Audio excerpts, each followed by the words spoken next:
വളരെ അർത്ഥ തലങ്ങളുള്ള മനോഹരമായ ഒരു കഥ പറയാം. ഒരിക്കൽ സന്ദർശനത്തിനായി ബീർബൽ പേർഷ്യയിലെത്തി.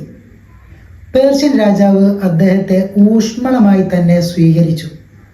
കൈ നിറയെ സമ്മാനങ്ങളും മനം നിറയെ ആദരങ്ങളും അദ്ദേഹത്തിന് രാജാവ് നൽകി.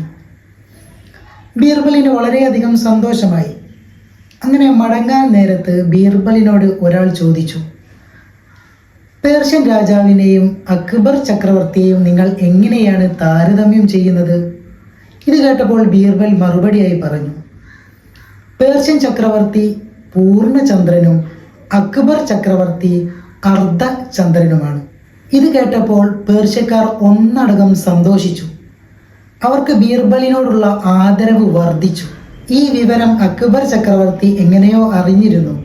തന്നെ തരം താഴ്ത്തി സംസാരിച്ച ബീർബലിനോട് അദ്ദേഹത്തിന് അമർഷം തോന്നി. നാട്ടിലെത്തിയ ബീർബലിനെ അദ്ദേഹം വേണ്ട വിധം സ്വീകരിച്ചില്ല.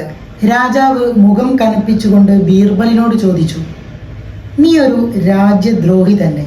നിനക്കെങ്ങനെയാണ് നിന്റെ രാജാവിനെ കൊച്ചാക്കാൻ കഴിഞ്ഞത്?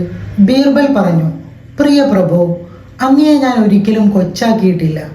ഞാൻ പറഞ്ഞതിൻ്റെ പൊരുൾ നിങ്ങൾക്ക് മനസ്സിലാകാത്തത് കൊണ്ടാണ്. ഞാൻ പറഞ്ഞത് പേർഷ്യൻ ചക്രവർത്തി പൂർണ്ണചന്ദ്രനാണെന്നാണ്.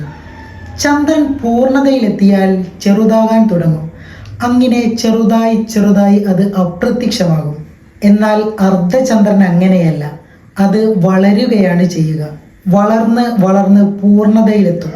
എന്ന് പറഞ്ഞാൽ അങ്ങയുടെ ശക്തിയും സിദ്ധിയും ദിനം പ്രതി വർദ്ധിക്കുകയാണ് ചെയ്യുന്നത്. പേർഷ്യൻ രാജാവിൻ്റെത് ചുരുങ്ങി ചുരുങ്ങി വരികയും ബീർബലിന്റെ യുക്തിപൂർണമായ മറുപടി കേട്ടപ്പോൾ അക്ബർ ചക്രവർത്തിയുടെ മുഖം പ്രകാശിച്ചു. അദ്ദേഹം ബീർബലിനെ കെട്ടിപ്പുണർന്നു. എന്തൊന്നും പൂർണ്ണതയിലെത്തിക്കഴിഞ്ഞാൽ വളർച്ച നിലയ്ക്കുകയാണ് ചെയ്യുക. അടുത്തതായി അതിനെ കാത്തിരിക്കുന്നത് വളർച്ചയല്ല, തളർച്ചയായിരിക്കും.